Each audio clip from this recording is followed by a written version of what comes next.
Cullen live in 1 minute.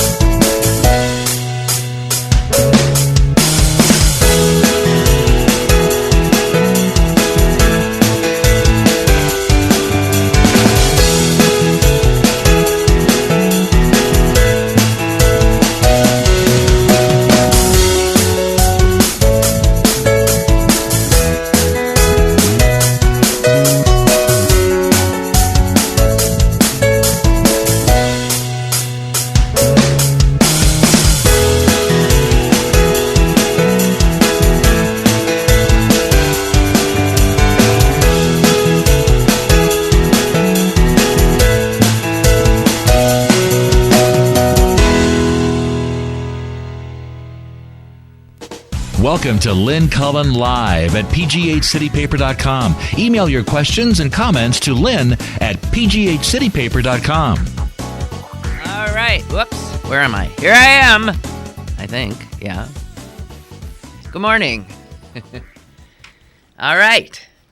We're on deck. That's right. Finally. And I believe it was just a few months ago I was complaining bitterly that we in Pennsylvania would have no opportunity to have any influence whatsoever in the choice of either party's nominees. And it turns out that's not true, barely. It's getting close to that, fait accompli. Clinton's bigger than expected win in New York, and Trump now has a whole I needn't tell you any. I mean, I'm not going to tell you things I know you know. Trump still has a shot at sealing it up before the convention, which frankly I hope he does, because as you know I'd rather face him, although there are troubling indications of his starting to be willing to be groomed by professionals. His short, to-the-point victory speech last night, the paucity of name-calling that he's been engaging in, I would argue even his hair seems a little more together. I don't know. We got a call. Hello. Hello. Clarence from Canonsburg. Yes, Clarence. I wanted to call before you got started, or try to, call before you got started, and try not to talk over you while you talk. Okay, well, you go for it. Just go. Yeah, I listened to yesterday's show this morning because I got a phone call last night that my name was mentioned. Yes, it was. Now, coincidentally, yeah, the reason why I wasn't listening to your show yesterday is because I was with a friend's business. They do what's called a chef's tour of the Strip. They go, she owns a cooking school, and I stopped at this place that makes,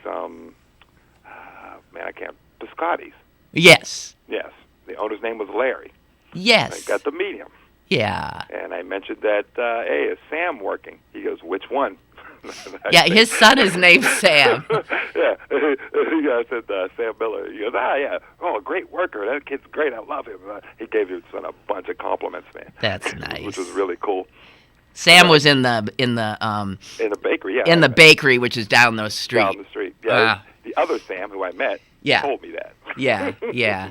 Which I thought was interesting. So I get home. Yeah. And I, got a message from Blovius that he mentioned me. Yes, on he did. Your show.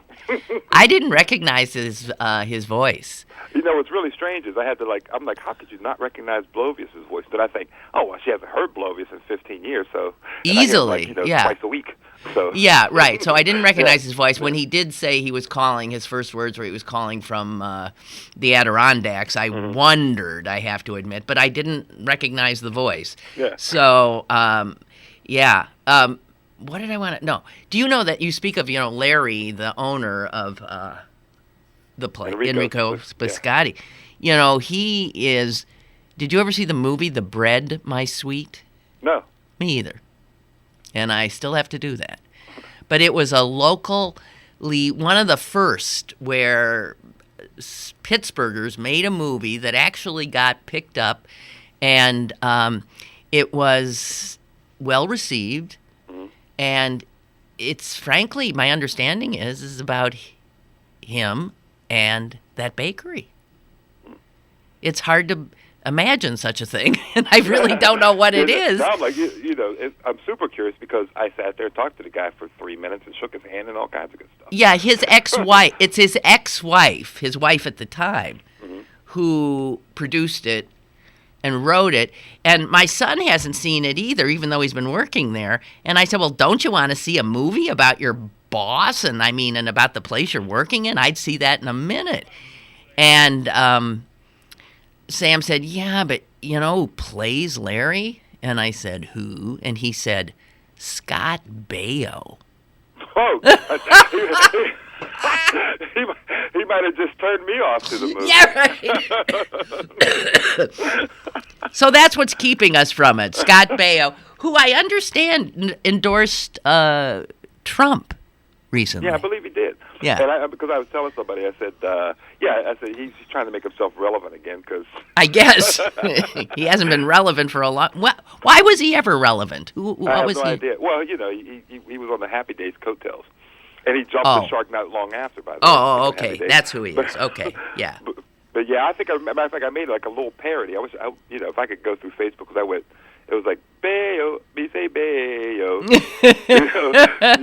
They like come to come relevant. I did some kind of little... Oh. I made some kind of little parody song based on Deo. Bayo. Yeah. And I can't remember it. By the way, when I got home, I told you, Blowy's called, that I'm going to bed, take my Facebook page, see who I could argue with, and I got a friend request from Katie's mom. Oh, for heaven's sakes. It's like a Lynn Cullen day. This is all a blast from the past, guys. These are all people who were very much a part of the show, 20 years ago. At least 20. At least 20 years. I just thought it was like, wow, it's like a Lynn Cullen day. Old home week. Yeah. Well, that's great. Yeah, and it's good to hear from you. Yeah, same here. By the way, I will not be voting for Bernie Sanders. But he did pull me up on, I was leaning way over the fence, hanging on my toes for Hillary. Yeah. He did pull me up back to the center of the fence because of that argument, about the coattails, Bernie Sanders' coattails, bringing in the kids. And actually what you said, flipped me yesterday during the show, flipped me back over to the fence. Because in a couple of things that I read that, even Hillary's coattails are going to be not as long, but pretty long. The anti-Trump vote is going to be enormous. I would think, but that's why we need Trump. I don't know. This is, and again, I keep falling back on anyone who thinks they can predict what's happening this year is a jerk. And if they turn out to be right, they're just lucky. Everything is, unknown, it seems. Especially with these weird voting places. Yeah. That stuff is strange. Yeah, it's all very weird, and nothing stranger than Pennsylvania's primary, which we've never really got. The good thing about this whole crazy race is we're getting to understand the process better and seeing it for what it is, which is totally undemocratic and a total hodgepodge of nonsensical kinds of permutations that result in a nominee for the party. And if the people think it's their votes that are doing it, they're wrong. Well, and I keep going back to 2008 because the reason why, Barack was beating him, it surprised everybody because they used the delegate map way better than Hillary did. That's right. Hillary did. That's right. They did and the delegates. I learned about it. That's right. They understood, that it's about delegates. Mm-hmm. And, Trump is late to the game on that. It's just that he was piling up so many votes that votes can and do translate to delegates. Mm-hmm. But, boy, Pennsylvania's process has to be like one of the most absurd ones. And so whatever happens in Pennsylvania next week, the Republicans will send essentially 54 free agent delegates to Cleveland. And if Cruz if Trump does not have the first ballot delegates rounded up, then Cruz can literally, and because there's no ethics laws regarding this, Cruz can literally be greasing the skids and putting people's children in colleges and God knows what to get their votes. It's just sickening. Yeah, and it's one of those things that, thank goodness, has happened, because you have to the parties, for all intents and purposes, have to reform themselves, but that's going to take pressure from members of the party. Yes, and both parties are being pressured now by these insurgencies, and that's what Sanders, God bless him for what he's done, but I really do think, and here's why, he's not a Democrat. I think for the sake, however, of the Democratic Party's nominee, he has to seriously be thinking about starting to tone it down, because he has no chance. And I think that actually brought out another side of him, because he just seems to be getting angrier and angrier. He does, and it's not. What's that going to get him? I have no idea. It's got to get him. It's not going to get him anything, and it's potentially going to give the country a Republican president in Congress. He's got to pull back. Okay. Agreed. All right, we're agreed. Yay! All right, you enjoy this beautiful day. You too. Bye. Bye. Hey, I wanted to point out that today is the 400th anniversary of the death. I'd rather do the birthday, but we missed that, apparently, of the death of Shakespeare. No one's quite sure about, his birth, because he wasn't anybody then. But by the time he died, he was somebody. And so we do know the date of his death. And 400 years ago today. And the local paper had a little piece on some of the things that we say that we don't realize he said first. Such as, I don't know if some of these surprised me. Some did not, and some did. Dead as a doornail. You ever say that? Well, that's Shakespeare. You quoted Shakespeare. Dead as a doornail. Or, how about, they're eating me out of house and home. Shakespeare. That's from Henry the Fourth. We got a call? Hello? Hi, Lynn. Hi. Hey, I wanted to tell you, I got the best Prozac money can buy down in my basement. 400 pounds of weights in a martial art bag. Good for you. Good for you. I do that all the time. Well, Exercise. that's a very... I don't use Prozac. I have exercise for my Okay, well, that's good, and that's a much better way of managing stress. You just go down in the basement and kill people. Work out. Yeah. But what I was going to say, I think we need to get used to saying President Trump. No. I'm afraid the guy might pull it off. No. Yeah, the fear is... no, I won't call you crazy, because, as I said, if he's made it this far, despite all the wise heads saying there's no way, and now he's closing in on the nomination, that means there's only one person standing between him and the presidency, and that will be Hillary Clinton. Unbelievable. So to say it's not possible that there'd be a President Trump is yiko. And he seems to be more presidential. Yeah, he is. Watch him now. They're cleaning him up. He's brought professionals on. Earlier, might have helped him, but well, I don't know. I don't know. But I really don't think that. I think I keep remembering, what my sister said the other day, because she was absolutely right.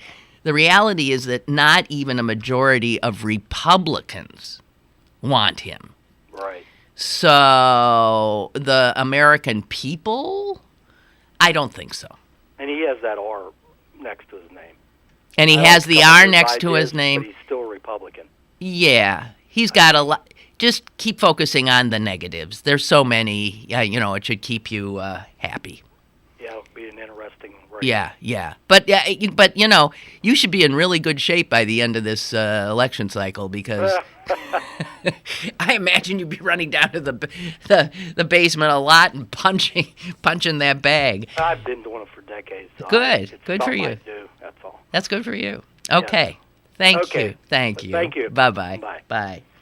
It's a much better way of handling stress than popping pills and smoking pot and all that kind of easy stuff, which, of course, is what I go in for. Any more Shakespearean stuff? Okay, so Dead as a Doornail, and what was the other one I said? Eating Me Out of House and Home. Both of those are from Henry IV, Part 1. Break the Ice. I had no idea that was Shakespeare. It is. Taming of the Shrew. Strange Bedfellows. That sounds somewhat Shakespearean, but it never occurred to me it was. Politics makes Strange Bedfellows. Foregone Conclusion. No one had ever put those two words together. Or, For Goodness Sake. For goodness sake. Who knew? Shakespeare. Or, I refuse to budge an inch. Shakespeare.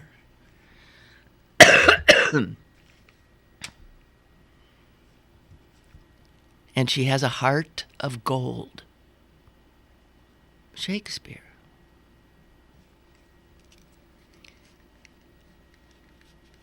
So speaking of Shakespeare, they had almost as wonderful with words as Shakespeare was a lyricist named Cole Porter. And many a time in the course of my being on the radio, I have found myself reading aloud Cole Porter lyrics because there's nothing better.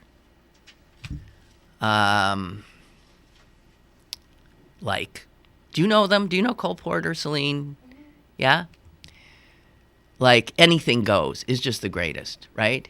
In olden days, a glimpse of stocking was looked on as something shocking, but heaven knows, anything goes. Good authors, too, who once knew better words, now only use four-letter words, writing prose. Anything goes. The world has gone mad today, and good's bad today, and day's night today, and blah, blah today, and God, and prize today is a silly gigolo. So I can't remember.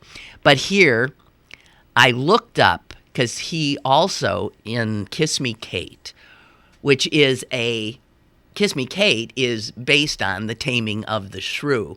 You know, a lot of current films and plays and musicals are Shakespeare, just rejiggered a bit, such as Forbidden Planet is really The Tempest. West Side Story is really Romeo and Juliet. And Kiss Me Kate, as I said, is The Taming of the Shrew. So in The Taming of the Shrew, this is just to get us away from politics for a second, okay, because I love words. Taming of the Shrew is Kiss Me Kate, musically. And there's a song in it, and this is for Shakespeare's, I hate to celebrate his death, but this is the 400th anniversary of his demise.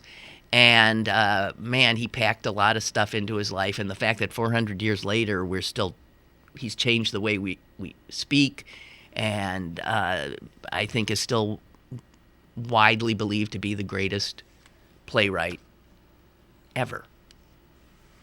And his sonnets ain't half bad either. We got a call. See, because once I start this, I want to do lyrics. Is that a call? Okay, because once I do lyrics, I don't want to be interrupted. Okay, hello? Hello? Hey, Lynn, it's Mike in D.C. Hi, Mike. I thought I'd save your audience because I think you're going towards singing. I am not going to sing. I am not going to sing. I am going to read the lyrics. Go ahead. You throw? No, not with you on. I just throw. Is that really why you called, just to stop me from singing? Pretty much. But also to mention that I watched both acceptance speeches last night. Yes. And the optics for both of them yes. are so different. Okay, so give us your critique. Well, behind Trump, there were three white women with their hair parted down the middle and blonde. Those are long, the same exact haircut and all puffed up lips. And who were and those? You're right. They've done something to his hair too. It's not nearly as orange as it used to be. Yeah, there was something different last night. Uh-huh. And the optics, the song he had was New York, New York, New York. That's Frank Sinatra, that old dead guy song. Yeah. And then you go over to Hillary, and there's every shape, color, size of human being possible. And she's playing Jay-Z's song, a really hip, cool song about New York. Yeah. And so the optics alone, even pretend he was making a speech, because I'm sorry, what he says isn't really a speech. It's just free-flowing thought. Yes. But it's true. So that, as you say, the optics, that looks like Republicans, and the other looks like Democrats. You could pick them out with no sound, and you wouldn't have to hear a word they said. You'd say, well, that's got to be Democrats because that's a motley crew, and that's got to be Republicans because of all those, skinny blonde women with Botox lips. But the hip factor was also something that struck me, was that, just the song she picked was so much hipper. The song they picked for her was so much better than Frank Sinatra. Really? Well, now, let's not... What? Frank Sinatra is one of the greats. Are you trying to make young people not want to come over to you? Are you suggesting young people can't appreciate Frank Sinatra? I don't think Frank Sinatra is on most young people's iPhones, to be totally honest. And it just was not a good forward-looking speech. Okay.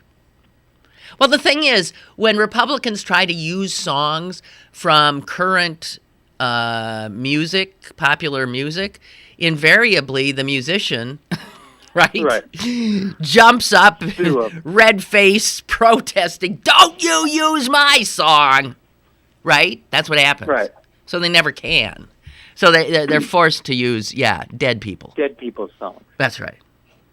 But, you were all talking about what's going to happen to the Bernie voters, and last night his, not speechwriter, but his chief of staff was on an MSM. Did you see that last night? No. And he said that they're going to go after the delegates now, and that they're going to fight this to the end, and there's a way to win this. It's not true. It's crazy. It's crazy. Here's one thing I heard that should make you feel a little better. Exit polling in New York, I think it was 70 to 80% of the voters who said they'd voted for Bernie said they would definitely and or probably vote for Hillary Clinton in the general. And he better be careful, because if he's a Ralph Nader. Yeah. I won't read anything by Ralph Nader, and I used to be a huge fan of him. No, I know. Ralph Nader did himself in with me, too. So, because there's something bigger than whatever they both did something that is helpful and useful, bringing things to the table that aren't normally presented to the American people. And Bernie's done a hell of a better job than Nader ever did. But there comes a time when reality has to be acknowledged. Well, they're not ready to admit it. No, not quite yet. Well, okay, but they will. He's just got it. He flew home last night. Did you hear that? Yeah. And so can you imagine though the psychology? This old fart has been. I can't imagine the schedule what he's been doing, and he's all this energy around him, and all of these hopes, and all of this. It must be well nigh impossible to let that go. It just must be unbearable to let it go. So let's give him time to come to terms with it. But he's gonna, if he takes this all the way to the convention, that says something that's not good about him. Right, and I think everybody will turn on him if he does that. Well, I hope he does. I'm hoping. I hope he does. Have you seen Samantha Bee's explanation? No, I haven't. It's excellent. Google it.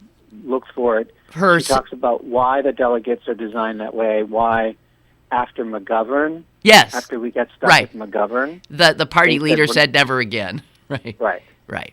I understand. So it's a way of protecting them. And even Samantha Bee said, even her explanation of it was that, if it gets up to the end and Bernie has more than the delegates, we'll switch over to Bernie. Yeah. And then she mentioned that who was the vice president?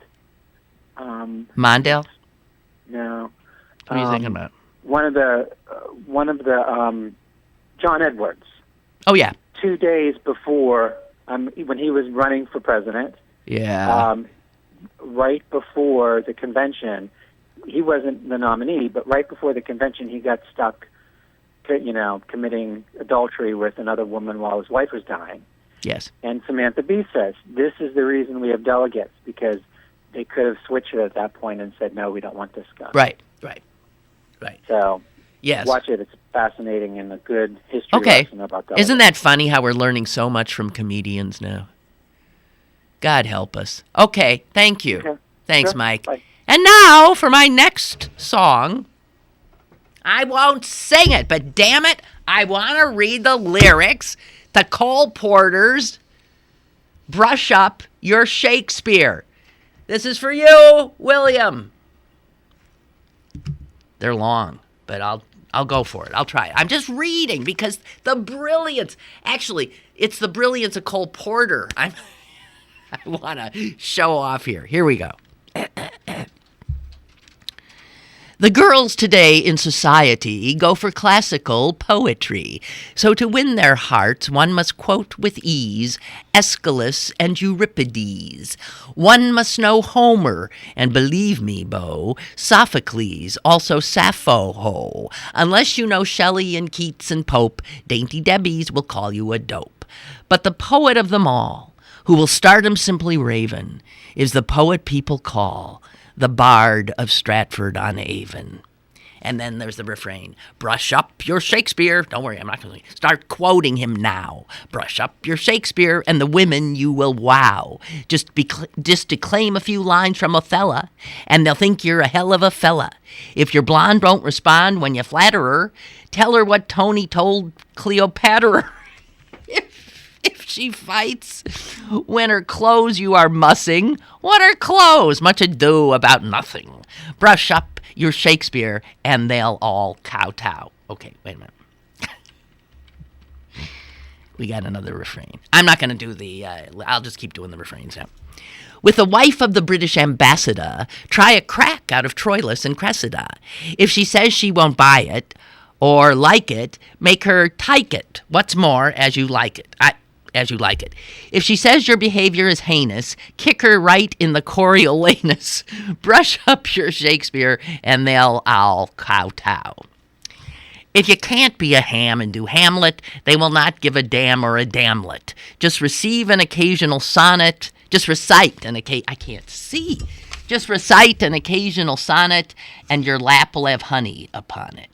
When your baby is pleading for pleasure, let her sample your measure for measure.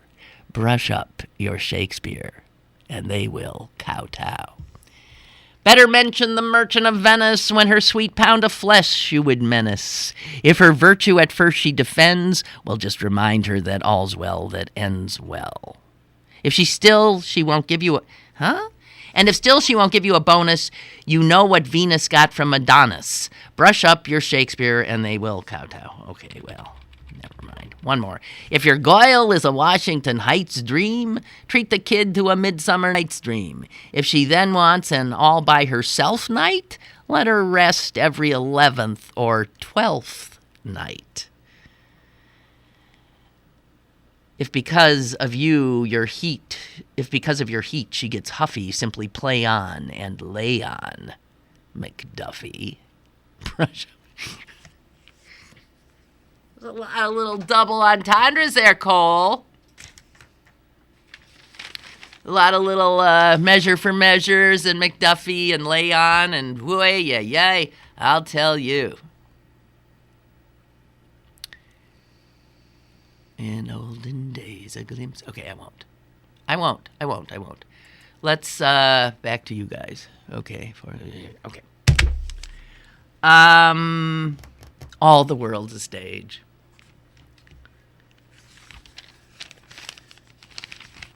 But who knew? Eat me out of house and home. All right, you guys, where are we? So here's the way, okay, I just want to go back to one more thing to the primaries. I really cannot get over why Shakespeare. Oh, come on, Ray. Ray. I haven't even read what he's written. But Ray, is there not an English person that you admire in the whole world? Or because Ray is just, he will never forgive, and I understand he's Irish. But you have to admit that there are some people who have been English by birth and nationality who have provided the world with wonderful things, like Shakespeare. Shall we now read what he wrote? I don't know. Here's Ray. The subject is Shakespeare BS. Celine, can you handle it? Oh, yeah. Okay, here we go. Poppycock, says Ray, on all these Shakespeare firsts. It's propaganda put forth by Anglophiles in the face of contrary evidence. For example, break the ice. The earlier meaning of this... you did a bunch of... As soon as I said break the ice, you're on Google doing all this crap. Okay, wait a minute. Okay. Wait. The earlier meaning of this phrase, that is, to forge a path for others to follow. That's not what it means now. Alludes, of course, to the breaking of ice to allow the navigation of boats. The figurative use is quite old and was recorded by Sir Thomas North in his 1579 translation of Plutarch's Lives of the Noble Grecians and Romans. And the quote is, from 1579 translation, to be the first to break the ice of the enterprise. The only reason, Ray goes on, we all read Shakespeare instead of the Bhagavad Gita is that the English had a better navy than India. Sure. I mean, he's an old white dude. It's okay. I understand. But come on. Seriously. Come on. And that is not to say that there are not people of Shakespearean proportions, yes, in other cultures that we do not know of and or appreciate, but that's because we're, what? I'm not gonna, come on!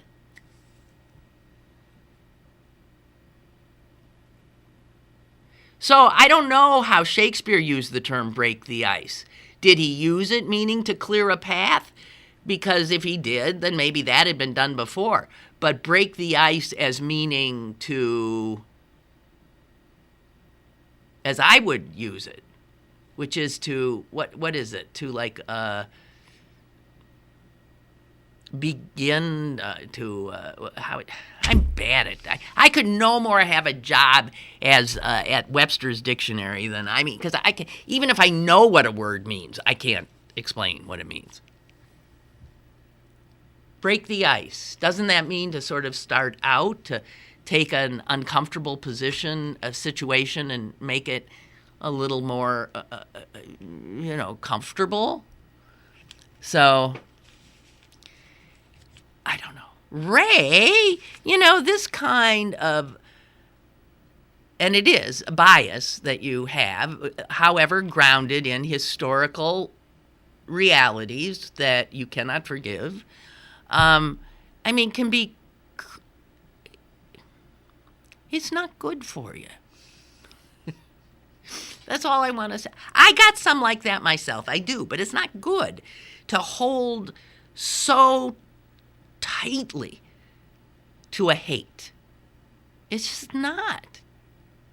Although it's generally amusing for us, so keep it up. But I'm just saying that for your own, I think plaque is forming in your arteries because of this. That's what happens. They're figuring that out. You get hostile enough and your body starts attacking itself.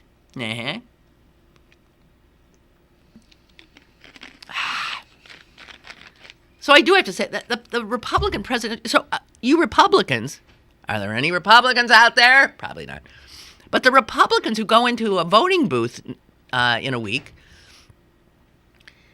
they get to vote for Trump or Cruz or blah, blah, blah, blah. They get to do that, but it's meaningless, relatively. I mean, whoever wins that gets 17. But there's 54 other delegates that are simply listed by name. Joe Schmo, Hermione Glutz, blah, blah, blah. Names you don't know. It says uncommitted under them. You're supposed to vote for, I guess, 3. Vote for 3 of these people, none of whom you know, and they will be sent to Cleveland to vote however the hell they want. That's insane. You don't know. It's a pig in a poke. Is that Shakespeare? No, I just love that phrase. What does it mean? Pig in like a pen, a poke. A poke is a pen? Pig in a pen. A pig in a poke. But it means like buying something unseen. No, pig in a poke. A pig. Look at it up. I mean, it's like you're totally, you have no clue who you're voting for. Who dreamt up that glorious system? Not somebody who values the will of the people, I'll tell you that much. In a bag, sorry. It's in a what? Pig in a bag. Pig in a poke. Pig in a bag. Yeah, you don't know what it is. How am I supposed to buy a pig in a poke? You know, when you can't look at it, see if it's in good shape or whatever. A pig in a poke.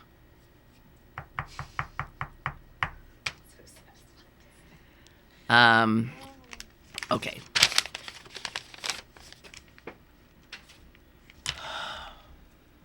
Oh, God, the world's oldest dog's dead. Well, no, actually, the world's oldest dog is now some dog that's still alive, but the believed to have been the world's... Do you know how old this dog was? 30. 30! I saw a video of it. Man. Yeah, it was old. The guy can't prove it's 30 because he lost the papers, but man, this dog looked to be 30. Maggie. Anyway, she's dead. The Guinness Book of World Records still says it's a 29-year-old dog that died 1 million years ago, but that lived to be 29. And they had the proof. But the guy who owned Maggie's in Australia, and he knows that was the oldest dog because he knows when he got her, his kid was 4. And his kid is now, what? Do the math. 34. And Maggie was a puppy when he got her, so she's 30 years old. Jeez.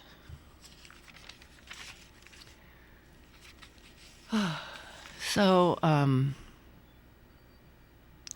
I have to warn you that everything I have before... Oh, no, not quite. Everything I have before me looks depressing. I guess this does, too. Can you see this?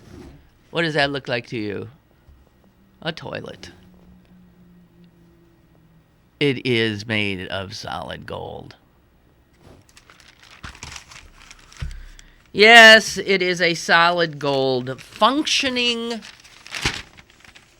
toilet that is to be put in a bathroom at the Guggenheim to be used.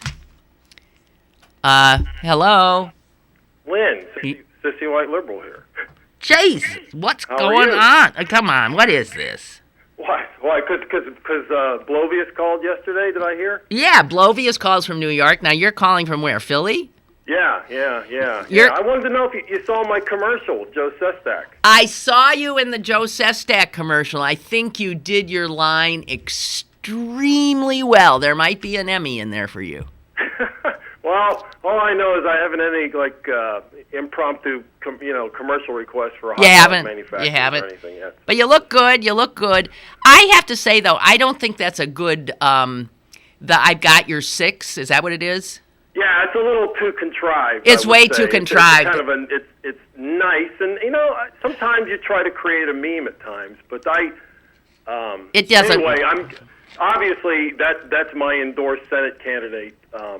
We haven't talked politics or at all actually for quite a bit, but Joe's a pretty good guy, is what I'll say. And yes, and my daughters enjoyed teasing me about me wearing my Nimitz ball cap because they know that thing is never on my head.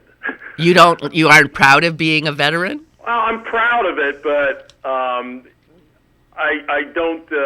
Let's just say that I just didn't really enjoy my time in the military all that much, even though I was a 4.0 sailor. So I just,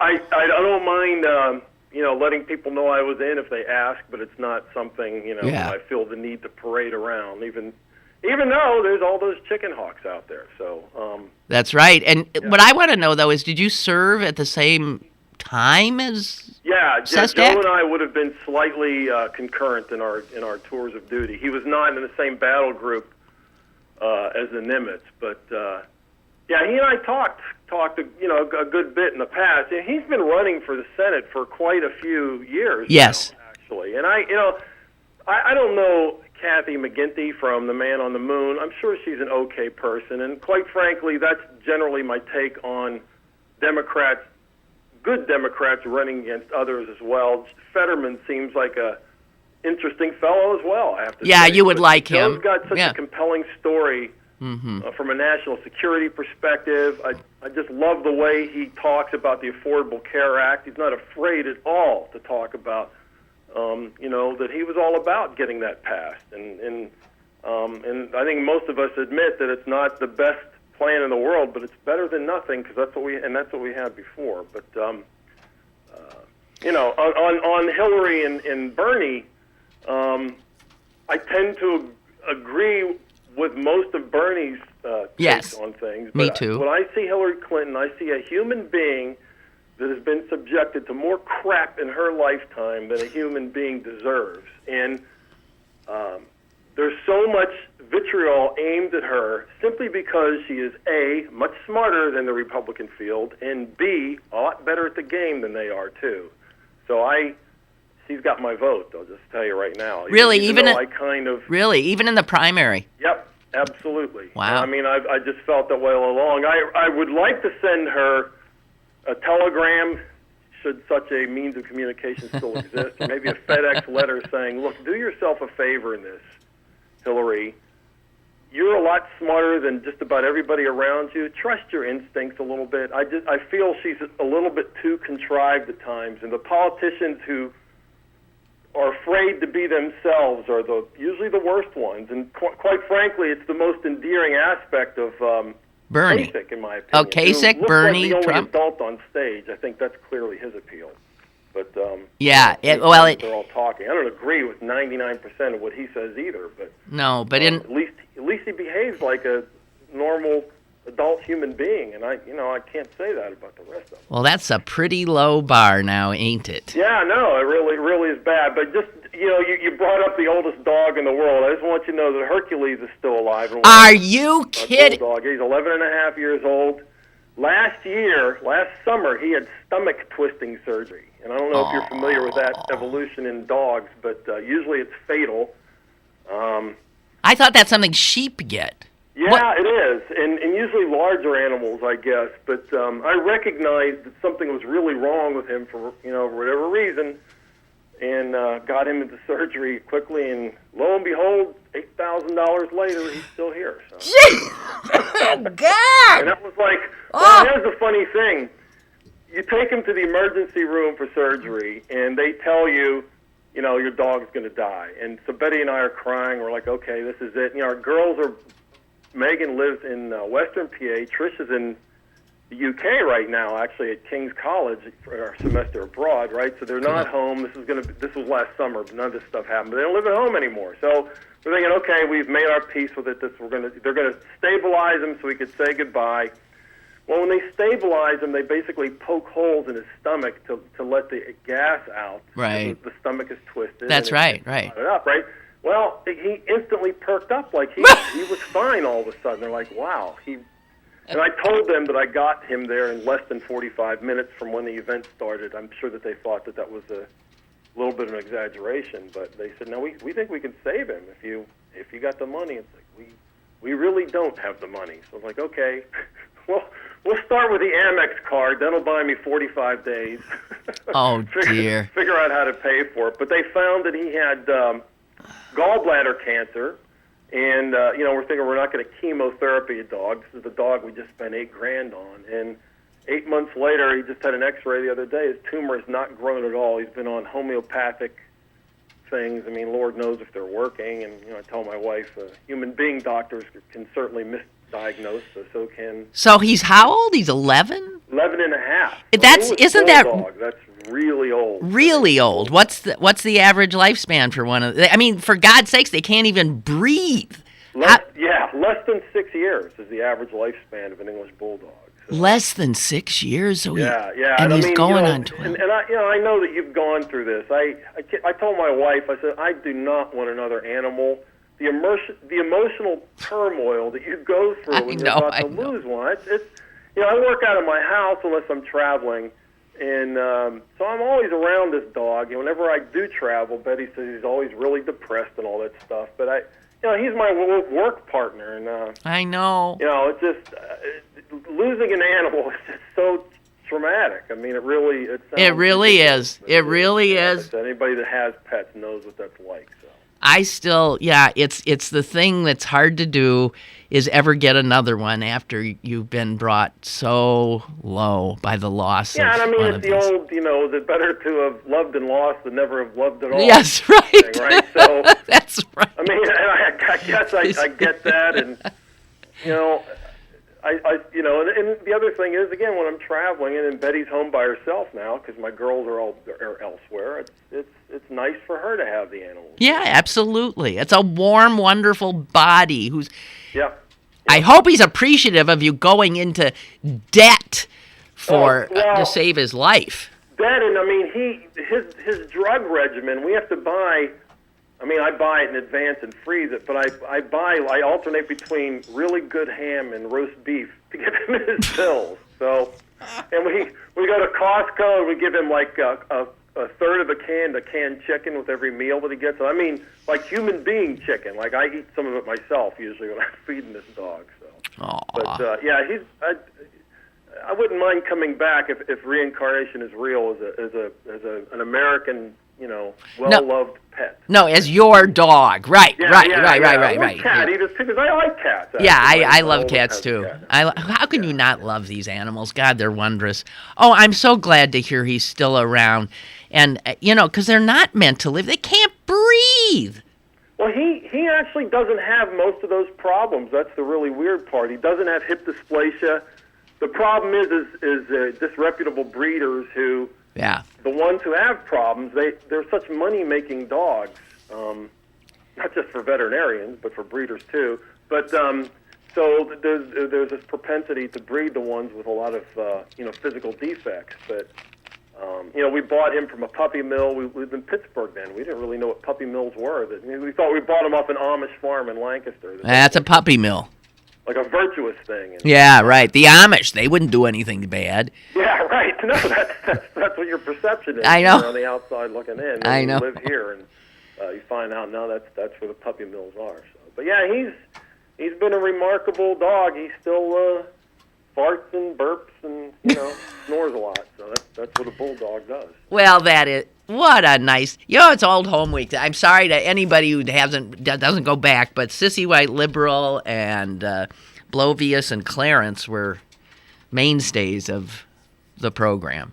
Yeah, that was in your station in general. I was thinking about that the other day. It was just a good station. Yeah, it really. Was. Even the sports guys, and Myron was on in the evening. Stan Savran, these are smart cookies. Yeah. I mean, really smart people. Stan is one who's toyed with the idea of politics, by the way. I don't know if you were aware of that or not. Stan, at one time was. When I ran for Congress in 2006, he was one of the people thinking about running at the same time. And because he lived out there in that district. Yeah, right. And the thing was, any reasonable human being, the absolute revulsion you have about this idea of raising money, and it makes you instantly a bad candidate if you can't do that. And I couldn't do it. I couldn't. And I didn't want to do it. And I do not view it as a virtue that you're good at asking people for money under any circumstances. And that's the big failing of the Obama administration, in that he made the health care initiative the first thing that he tried to tackle. He should really have gone after legitimate campaign finance reform and taken the money out of it. And, the stroke of a pen, you offer free airtime to legitimate candidates, and of course you can have. And you know where that would have gone, though? Come on. It would have gone to the Supreme Court. It would have gone to the Supreme Court if it had ever passed, which it wouldn't have, and been said to be unconstitutional. Well, maybe and maybe not. If everybody has to operate by the same rules, that doesn't mean that you can't have these advocacy groups that sponsor ads. But, I don't know how many nations of the world like ours have essentially legalized bribery. Well, none. The part of the system that is just irritating is, you're Joe Sestak and you're running for the Senate, and somebody gives you a $5,000 donation. You're not going to take their phone call when they have a pet peeve of theirs?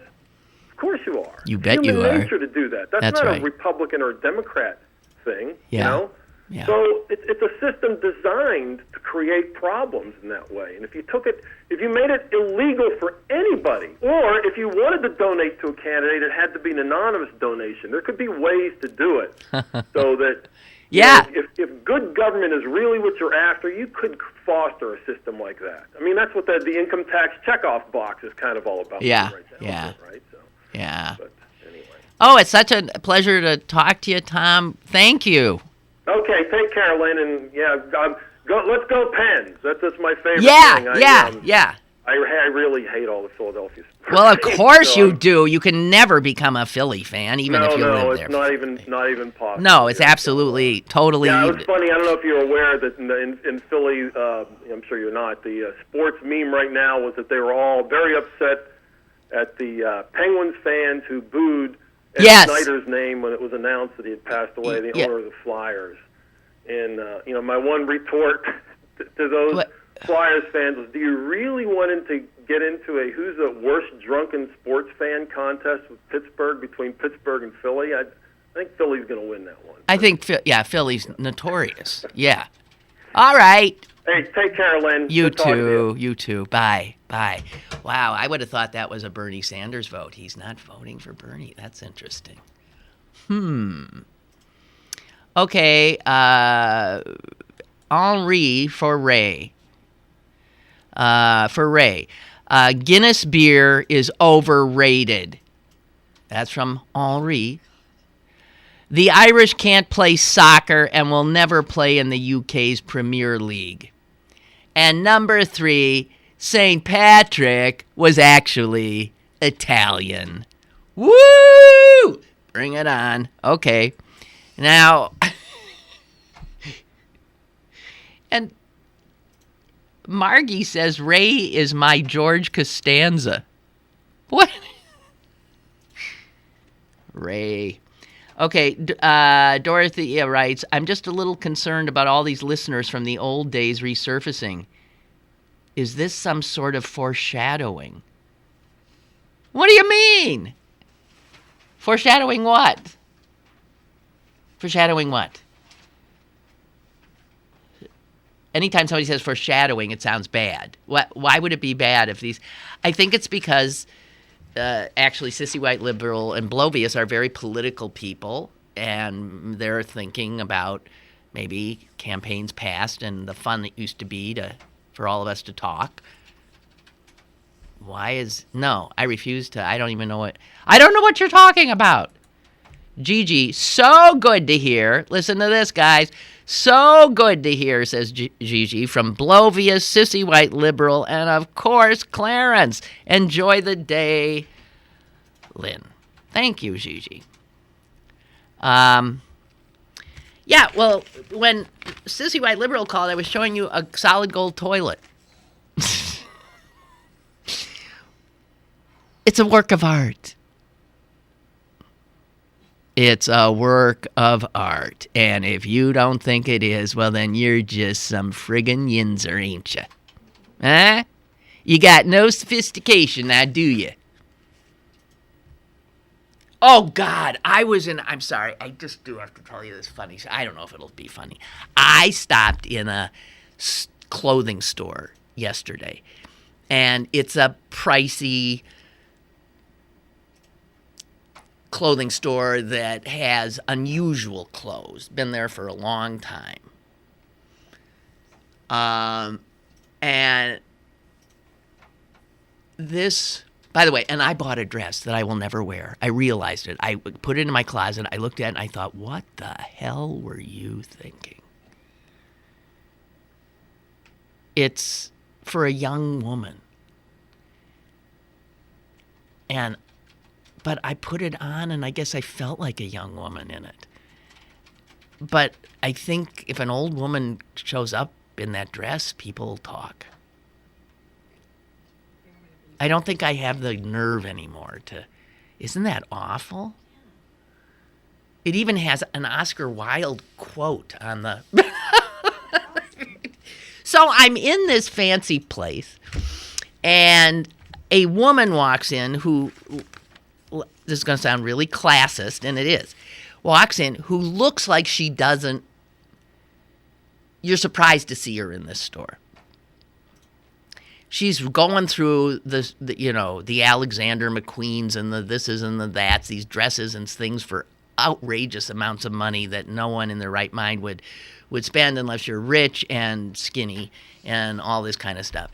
And she's not, you can tell, either. And she's going through it, and she says to the person who's waiting on me as I'm buying this dress I'll never wear, she says,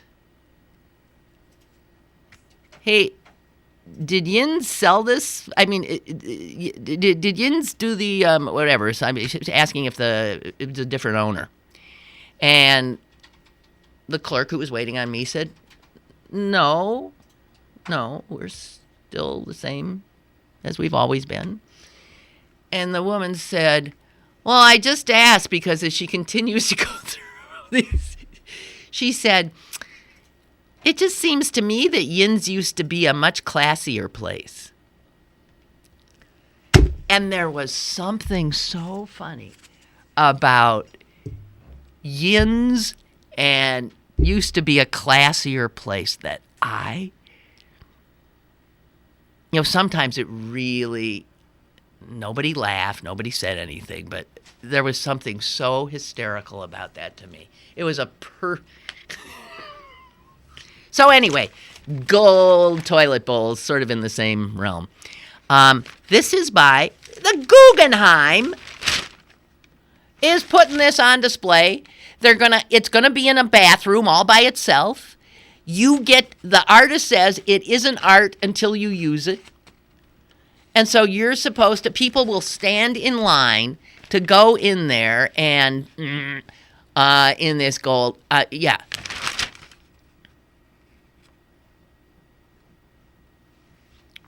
What? The artist says, there's the risk that people will think of it as a joke, but I don't see it as a joke. I was born poor. So he's saying that this is it's a statement. I guess you can, what? Crap on the rich? I mean, what does it mean? Huh? Hasn't this been done before? Yeah. Well, you're thinking, well, you have that urinal by, who was that who did the famous urinal? Duchamp?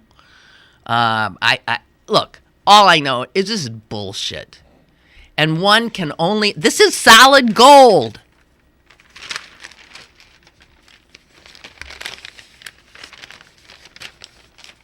I guess people will want to use it just to say, hey man, but we got more, things are heating up. Tom, now, Sissy White Liberal has now emailed saying, do you know the British joke about American beer? What does American beer have in common with making love in a canoe?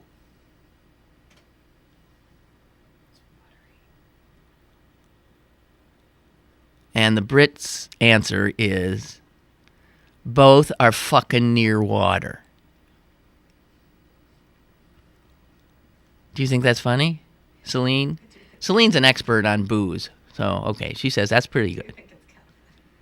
Is that sort of true? I mean, it's not as American, but American beer's changing. It's yeah, American, yeah, right. But that's changing. Ray has written back to Henri, who said all those nasty things about the Irish, and Ray counters with, drink Murphy Stout. It's from Cork, not Little England, Dublin. What? Some of the best players in England are from Ireland. And St. Patrick is Welsh. Another person raped and starved by the English. Other people raped and starved by the English. What was he? St. Patrick. Look it up. St. Patrick. Was he Welsh? Was he Italian? Was he... We know he wasn't Irish. Even though he's the Irish saint. I thought he was Italian, too. Think he's Welsh? Is he like Santa Claus and doesn't really exist? So people can just... now, if you... you don't know if those are reputable sources, right?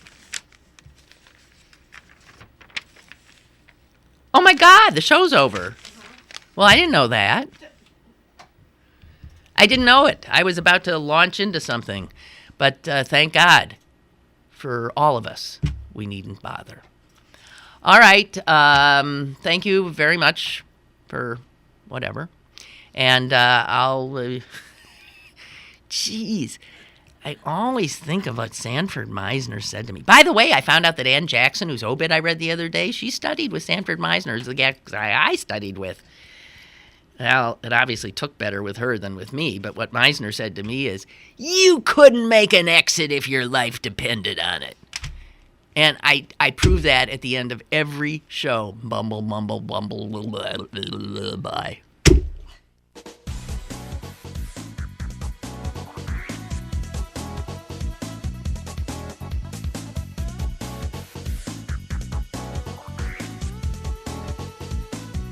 Lynn Cullen Live, Monday through Friday from 10 a.m. to 11 a.m. and archived at pghcitypaper.com. The opinions expressed on Lynn Cullen Live are those of the host and do not necessarily reflect the viewpoints of Pittsburgh City Paper, Steel City Media, and its advertisers.